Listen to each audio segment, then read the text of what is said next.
Dans son mot liminaire, Pascal Sati Mabiala, premier secrétaire de l'UPADES, a d'entrée de jeu indiqué que l'UPADES a participé à la concertation politique de Wesso pour des raisons stratégiques et conformément aux orientations de sa direction politique.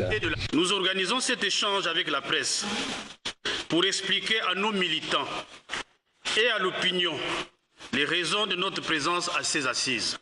Car le peuple congolais et les militants de notre parti en particulier ont le droit d'être informés.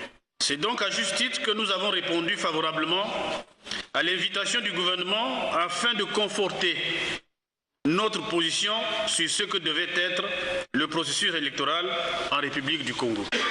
Si la mise en œuvre de la biométrie qui éloignerait la fraude a été renvoyée pour 2018 à travers les opérations de recensement général de la population et la refonte du fichier de l'état civil, 3 exigences de l'UPADES ont été prises en compte.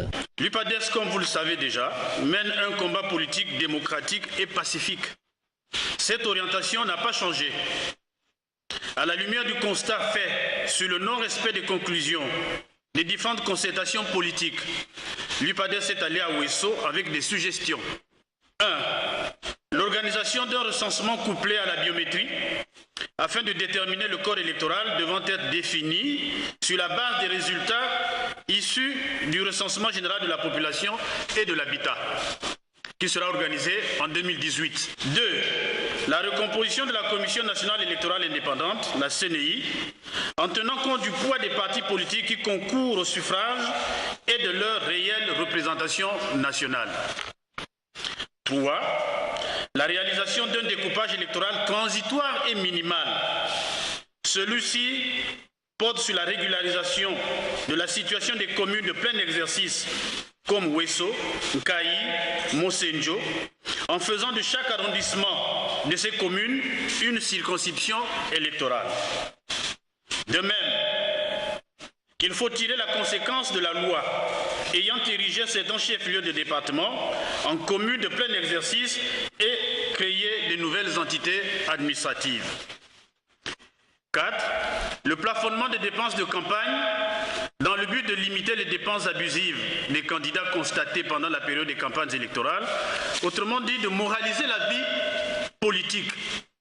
Si la mise en œuvre de la biométrie a été renvoyée pour 2018 à travers les opérations du recensement général de la population et de la refonte du fichier de l'état civil, par contre, les 3 autres exigences de l'UPADES ont été prises en compte à Wesso. Et dans les jours à venir, nous allons poursuivre les échanges avec le ministère en charge des élections en vue d'envisager le processus de recomposition de la Commission nationale électorale indépendante et commencer à préparer les futures échéances électorales dans les conditions que nous souhaitons les meilleures afin de garantir la sincérité du vote et la légitimité des élus. L'UPADES n'a jamais trahi l'opposition, moins encore l'IDC Focad, ses alliés de circonstance. Pourquoi donc ne pas aller à Wesso, comme nous étions à Dolisie, comme nous étions à Evo, et prendre part aux élections qui vont suivre dans 4 mois peut-être? C'est cette absurdité que nous avons relevée, et donc constant que nous sommes,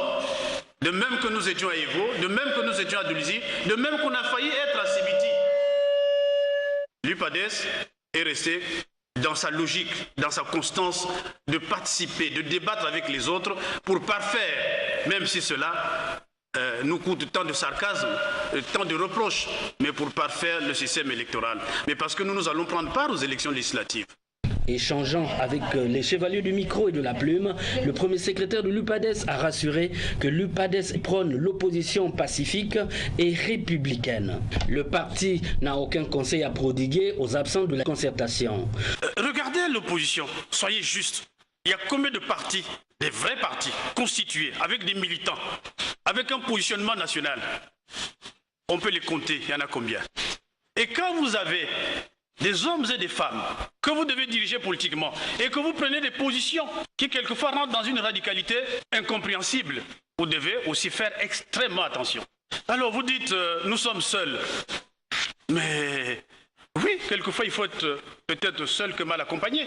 Ça ne nous déshonore en rien, d'autant plus que ceux qui sont, semble-t-il, des milliers, ils n'ont pas fait bouger les lignes. Qu'est-ce qui a changé? Ils parlent, oui. Ils prennent des positions, oui. Mais qu'est-ce qui a changé? Alors ce n'est pas tout d'être parti d'opposition dans les maisons, dans nos chaumières, c'est l'action sur le terrain. Et nous, notre action, c'est de discuter avec le gouvernement et peut-être de pouvoir changer ce qui peut l'être.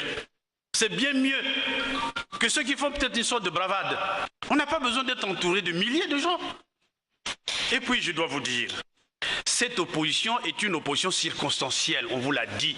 Elle est née avec quoi? Avec le débat constitutionnel. Il n'y a pas de programme.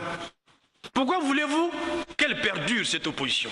C'est le plaisir seulement de nous dire, nous sommes l'opposition. Mais une opposition doit avoir un ancrage, doit avoir un programme, doit avoir un projet, doit avoir des valeurs communes.